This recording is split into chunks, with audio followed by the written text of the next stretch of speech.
Redwood Majesty on the James Irvin Trail, Traveling High and Low, a segment of the Bluegrass podcast. Starting out so early in the morning was magical in the rainy pre-dawn light.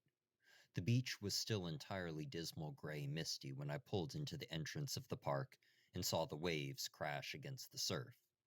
The filtered pre-dawn sunrise makes things light enough to see in the salty spray. The rest of my hike would become verdant green, but the frothing surface of the water, the mists that hung in the air along the coast, the sand on the ground, dark and slightly tranquil hues with minimal color. I packed up my gear from my box into my backpack and headed further into the park to the head of the trail to park and grab a map before I started. James Irving Trail was the goal of the day, a medium hike in Prairie Creek Redwoods State Park. 9 miles round trip, there and back, and a .3 bonus hike with a fantastic lunch spot. Some helpful park rangers were great in directing me where I needed to go. The parking lot was right beside the ranger station, so it was a short walk over to talk to them before heading out on the trail.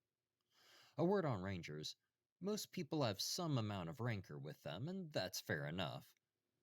There are plenty of boss-in-charge types of their little square footage, but they're great resources, great civil servants, and usually great people.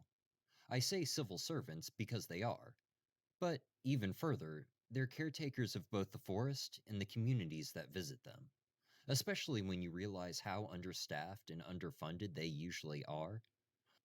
But on with the show. The helpful rangers on the front porch, fiddling with a deer antler and some brochures, pointed towards the head of the trail and explained how to get started down the way. But first, as always, stretching it out. Do it. You'll be happier, your body will feel better, and you'll have a better time. Don't skimp on it, don't skip it, and think walking is just fine, stretch it out. Pretty soon after entering, the little morning light I'd seen would disappear beneath the verdant green ceiling, and the small starting stream of hikers from the parking lot disappeared along with them. Surprisingly, until almost the halfway point when I'd arrive at Fern Creek where I'd catch up with most of the crowd, I'd walk by myself beneath these ancient trees. Sometimes straight underneath. It was a tunnel underneath the root ball of this tree, only half held to the hill freestanding. For a picture, head to the website, but it was almost unnerving. This enormous log, hundreds of feet tall, simply stands upright, despite missing half of its base. Throughout the hike, beautiful old-growth trees loomed up into the sky, branching out and into each other, creating the effect that you were hiking in a large room. Green carpet, green ceiling, and redwood earth walls created a cozy feeling. The sporadic cold sprinkles of rain and drenching gusts of built-up leaf water reminded you of the sprinkler system, though, and the entire walk was definitely an exercise in agility, staying dry from the soaking vegetable matter that reached out at you from the sides of the trail. Sometimes there wasn't an easy way around it, and it was simply a straight shot through the vegetation and a few hundred glistening fern leaves that, while thrilling to feel against the skin and connected me to the forest life, did nothing for my dryness. Miraculously, though, I wasn't nearly as cold as I thought I'd be. Coastal temperatures, dry changes of socks, and constant food and water kept me fueled and dry, while the hike provided ample chances to warm up. For instant heat, simply add an extra layer and hat. Walking through these massive trunks, some 30 feet in diameter and larger, and hundreds of feet tall, you could feel their age coming off of them in waves. You felt like an ant next to their huge root feet. Even crazier is when you think about their root system extending the same distance down. Like icebergs, plants are often much deeper than we think they are. The interconnectedness of the landscape was apparent in every part of the forest. The thick, mossy patches of soft green, hanging from some trees down by the creek, the wall-to-wall ferns and underbrush, even in the dim light with the abundant moisture and richness of the soil, everywhere you went something was growing like, well, a weed. The plant matter growing over, into, around, out of everything else. The verdant greens, the heavy rains, the deep forest green. And that's something to endeavor to understand. How this landscape creates the different varieties of cannabis that exist here and around Northern California. Terroir, the taste of the land, but in the most tactile way. Feel the essence of the landscape in every breath of air and of smoke. What was I tasting? What was I smoking? What was that feeling that I could understand between the trees around me and the trees between my fingers? I didn't plan to stop to eat, using the time instead to explore the canyon. So I broke off some cheese, wrapped it in a whole grain slice of bread, and kept munching while I watched the scenery. Every so often I'd grab a handful of craisins from my pack and get a little sweetness in there as well. I often eat while hiking. The fatty the fatty cheese and filling carbs keeping me going strong, and extra drinks of water. Although it may have been dripping all around me from the forest, it was also dripping down my face, and in the humidity it's hydrate or dihydrate. Arriving at Fern Canyon, the walls of the ravine were positively covered in ferns growing from the surface of the rock and coming out along the streams of water that flooded down from higher up the hill. It sprinkled, misted, or rained the whole way along the trail, and it made sense to see that huge line of green advancing out of the wall. The creek bottom was less kind on my feet. It was about 55 degrees, and I didn't see an easy way across the creek bed without either A, soaking my shoes and walking back 5 miles in utter wetness as opposed to damp, or I could B, undo my laces and give it a pray that I didn't fall and plunge into the water. I went with the wading, and though piercingly cold between the toes, refreshing after hiking in hot, damp feet. Walking up the bottom of the creek bed was an excellent middle step in the hike, however, and shoes in hand, pack on back, water up to the knees. It was fun to see the vegetation, feeling the creek swirl around my ankles as I gingerly hopped and eventually stepped through the cold stones back into land. The view there is actually mini famous for being part of a scene in Jurassic Park, where the Stegosaurus walk across the creek. Mine was much more relaxing. No stegosaur spikes dropping during a frantic crawl.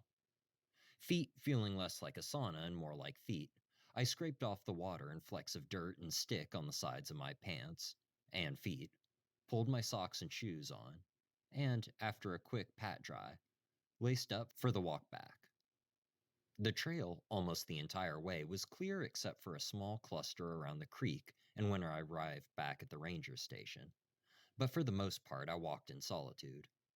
No human voice for almost all of the first half, and then maybe a couple of people the other way as I headed back. Most seemed to drive straight to the creek or only do the trail one way, but a couple of people I noticed from the parking lot. That's one thing about a trail, however, whatever trail you're on, the community. You're all walking separately, but the same path still, sharing the place if not the thoughts. That's probably due to the fact that the Redwoods are just as spectacular from the other side. Even a second look was still wonderful. Plus, there's an alternative trail that you can take if you'd like. The other thing I'll say about the vegetation is the mushrooms, the fungus. It was amongst us for sure. I see what people mean now more and more about the Northwest being great for mushrooms. They were out in force. I must have seen about 50 different sets of homes along the trail, housing little friends from the torrential downpour. As green as the undergrowth was, the undergrowth was a kingdom of mushrooms eating away at the impossibly hard woods, down into the earth to feed the other redwoods. It was a spectacular trail all around. Highly recommend it for anybody looking for a medium hike that has spectacular views of gorgeous old growth forest. Moderate challenge to build up a sweat over some climbs in the switchbacks, especially in the mud, though I did see one person running it. The redwoods there are enormous, and the vegetation under is no slouch either. A veritable smorgasbord of fungi, ferns, and other life teemed in the green undergrowth, and created the verdant carpet so delightful you could fall into it. It reminded me of how green Ireland was, the richness of the moisture supercharging the plant growth with a combination of coastal temperateness too, although trees like actual giants. The redwood forest felt alive as all forests do, but a softness as well. The ease with which you can imagine yourself simply deteriorating into the forest itself is incredible. The softness of the rain falls through the canopy and ferns below, the silence away from human life if you're lucky, the sight of so much life around you, reaching, melding, growing into each other. The excess of life, piled up on top, growing in layers, a recharge on the mental batteries. Walking between the ferns felt like life flooding back every time my fingertips or body touched leaves, lichen, or life of any sort. Not that I was ripping off pieces of vegetation, but walking through a trail like that with a few collapses resulting in pine tree scrambles always means you interact with the trail, especially when it's grown almost over the trail blocking the way. The easiest way through was to slide between the arms of the ferns, feeling the passing branches and moving without disturbing as much as possible, sticking to the open trail beneath my feet, even if the space above was occupied with green arms. The advice that I'd give then if you're hiking this trail is that you should bring a rain jacket and pants, or not if you don't mind getting wet. Although I had low ankle hiking shoes on, I also had some mid calf gaiters to keep my feet mostly dry, just wet with sweat. I would also recommend a set of flip flops or Crocs for the creek so that you don't get your actual shoes wet, but can still enjoy the last bit of your walk more easily. You could also park at the creek, leave your creek shoes at the car, and hike the Irving Trail to the ranger station and back. As I arrived to the halfway point where the James Irving turns back around, there was another parking lot right at Fern Creek where people were just coming in for there. A word also, the James Irving Trail is poorly marked with blazes and has recently had some landfall from larger branches and logs from a recent gale, and maybe older ones. If you go on the trail, pay attention. The trail is fairly clear, but at a few forks you'll see some false trails people have formed. Stay on the main. Also, walking in cooler late October, no bugs. Overall, at almost 10 miles in just over 5 hours, a great warm up, but a not so great time, although we did take it, enjoying the forest and Fern Creek. We're starting slow, but our pace is okay and totally worth the surrounding landscape to be able to soak in that delicious coniferous wonderland. After a few days hiking, we're going to take a break in the office and investigate some leads on learning cannabis. Thank you for listening to Traveling High and Low, a segment of the Bluegrass podcast. If you want to follow us on Instagram, it's at bluegrass_gangier or at bluegrass podcast. Then Twitter at bluegrasscast, or at the moment, www.elijahrosenbaum.com for our podcast, photos, and blog. Until next time, the Bluegrass Podcast. All natural, old fashioned, Kentucky bluegrass.